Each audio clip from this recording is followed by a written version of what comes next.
Et cette marche pour faire barrage au Rassemblement national, c'est aussi l'objectif de cette union des gauches. C'est les vendredis écologistes, socialistes, insoumis et communistes forment désormais un nouveau front populaire. Une alliance peut-être déjà fragilisée dans la mesure où les premières fissures apparaissent. Certaines figures du parti La France Insoumise ont été évincées, n'ont pas été investies pour les prochaines élections. On en parle avec vous, David Gormezzano. Bonjour David, merci d'être là, journaliste à la rédaction de France 24. David, le temps presse. Il y a ces premières fissures dans le camp des Insoumis alors que les listes de candidatures doivent être déposées demain. Alors effectivement, dès demain 18h, l'inscription des candidatures sera terminée. Et côté LFI, il y a un grand flottement depuis hier soir à peu près, quand la direction du mouvement a publié sur son site internet un communiqué qui exclut 5 personnalités, dont 3 qui sont assez connues quand même du grand public, qui les empêchent de concourir aux prochaines législatives sous la bannière du nouveau Front populaire. Et ces personnalités ont dit aujourd'hui qu'elles maintiendraient leur candidature. Il y a aussi la question d'Adrien Quatennens, vous savez, ce député du Nord qui appartient à la France Insoumise aussi. Et très proche de Jean-Luc Mélenchon. Très proche de Jean-Luc Mélenchon et qui a été condamné pour violence conjugale. Alors lui est autorisé à se représenter dans sa circonscription, mais immédiatement, une candidate a dit qu'elle se porterait candidate donc contre lui.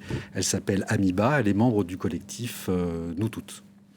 Les candidatures évincées, on va les nommer. Il y a Alexis Corbière, Raquel Garrido et notamment Daniel Simonet. Daniel Simonet, la députée de Paris. Leur réaction a été assez tonitruante dans différents médias et sur Twitter ce matin, puisqu'ils parlent de purge, ils parlent de sectarisme. Ils disent que Mélenchon est en train de saboter la campagne du nouveau Front populaire avec cette décision. Mais plus largement, c'est peut-être...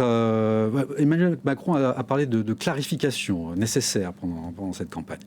Et là, il y a peut-être une clarification qui est en train de se jouer au sein de LFI. Notamment en ce qui concerne donc le leadership de la France Insoumise. Ça, c'est la question qui se pose à quelques heures encore une fois. Ou du moins, qui la France Insoumise choisira comme candidat Premier ministre s'il lui revient de désigner ce candidat Premier ministre de par son poids dans le nouveau Front populaire.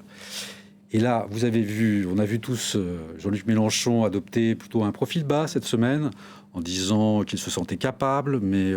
qu'il ne s'imposait pas, mais qu'il attendait qu'on le lui propose, finalement. Tout à fait, alors qu'il y a 2 ans, lors de la campagne législative de 2022, le slogan, c'était Mélenchon Premier ministre. Et désormais, c'est François Ruffin qui attire la lumière. François Ruffin, c'est lui qui, au lendemain de la dissolution, a lancé cette idée du nouveau Front populaire, qui a pris. La première semaine de la gauche en campagne est un sans faute. Ils sont parvenus en un temps record à s'accorder sur un programme, à distribuer les circonscriptions en tenant compte des équilibres internes à la gauche. Et là, on voit un François Ruffin qui, on a l'impression, attire à lui beaucoup de suffrages au sein de la diversité de la gauche, acter presque une rupture avec LFI. Son tweet de réaction à la décision de LFI a été assez dur. Il utilise des termes très durs et on peut s'interroger si... Il est là, il s'affiche, il a parlé de bêtises.